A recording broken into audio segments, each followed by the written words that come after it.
At this historic mosque in Bakhchisaray, it's a big day for this Crimean Tatar couple. But this place was previously part of Ukraine. Now Crimea is under Russian control, it's proving less than a happy union between Moscow and this minority group. For decades, the Crimean Tatars have seen the mejlis, or council, which sits in the building behind me, as their representative body. But some members of the mejlis now say they're coming under pressure from the new authorities in Crimea. This mejlis member says he was beaten up by suspected members of the pro-Russian self-defense forces. He says many more Tatars are being attacked or threatened. The problem is I'm a member of mejlis, and that's why it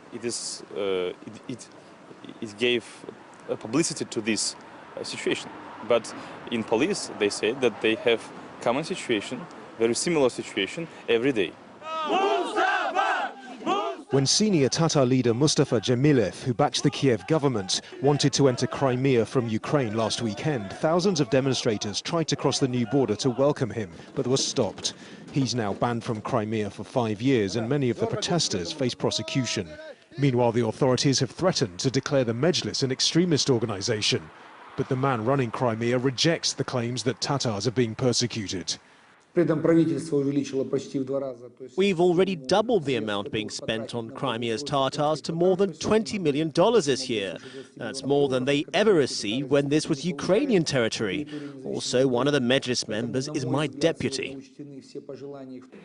But some Crimean Tatar politicians remain skeptical, stressing the need for the Mejlis. Our people were exiled for 50 years and then returned to a place where nobody was waiting for them. Will Putin now solve all their issues on a case-by-case basis?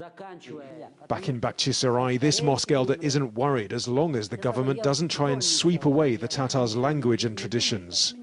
I don't care if we have Putin or a Ukrainian president. I want people to live in peace and justice. And we also want to be recognized as a people. And so, as a new chapter begins in Crimea's history, its Tatar minority is left wondering what its role will be. Nadim, Jazeera, Crimea.